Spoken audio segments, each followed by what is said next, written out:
Salut, tu vas bien? Tous les jours, 10 fois par jour, lorsque vous vivez dans un univers professionnel de rencontres et d'échanges, la question vous est posée. C'est une habitude, un usage, une entrée en matière très ordinaire. Sauf que ça ne va pas. Sauf que je suis entré dans la longue nuit de mon année. Une nuit qui ne se termine pas par un lever de soleil le 8 octobre prochain, mais par un puits sans fond, un noir abyssal. Augustin, 18 ans, est tombé. Il ne s'est jamais relevé, et nous non plus. Nous tous sur Terre, ma femme, mes 2 fils, ma fille, et cela fait 3 ans.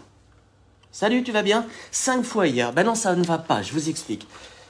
Le rouge aux joues, les tièdes fuient, pour dire bonjour à un voisin de table. Les sincères s'arrêtent net et plongent en vous pour quelques secondes d'essentiel. On est décalé des convenances lorsque le primordial élague la politesse. Je suis peut-être maladroit dans ma réponse, mais pourquoi cacher ce qui me fait mal? Cela ne m'autorise pas pour autant à m'épancher continuellement. D'ailleurs, est-ce que le fait de partager ma détresse au plus grand nombre est impudique ce matin? Dans notre monde si lisse, sans aspérité, on cache douleur et malheur derrière un fond de teint bien pensant, un vernis bon ton. La vérité n'est pas toujours heureuse, simple, convaincante. Chacun fait comme il peut pour construire autre chose avec un bagage, et surtout avec un bagage comme le nôtre, et cela doit se dire.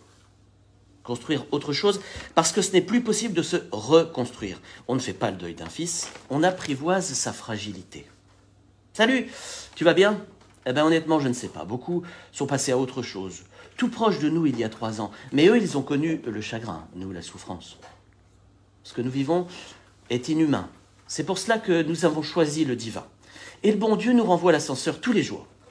Ce sont ces petits messages inattendus arrivés discrètement sur nos messageries, des mots simples tous travaillés par l'empathie. C'est la lettre d'Agathe il y a quelques mois, le SMS de Pierre, d'Hélène, de Laurence, de Mathilde et de tant d'autres sur mon portable, celui de mon épouse, de nos enfants et des réseaux sociaux. C'est la rose blanche d'une collègue de ma femme avant-hier.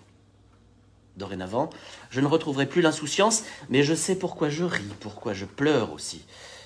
Et j'avoue que j'aimerais bien pouffer plus souvent. Et puis j'ai également gagné un regard neuf sur mes enfants, empli de douceur, de persévérance et d'indulgence. Ma vision du monde est différente. Merci mon Dieu. Salut, tu vas bien? Bah oui, ça va aller, mais laissez-moi encore un peu de temps. Allez, une bonne 50aine d'années. Ne me jugez pas sur mes larmes, mes défaillances, mes silences, mes maladresses, cette chronique.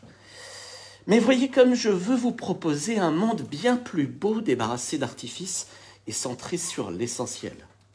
C'est la fécondité de ma souffrance. Donnez donc de la joie autour de vous, à proportion de mon tourment. C'est ce que j'ai envie de vous proposer aujourd'hui.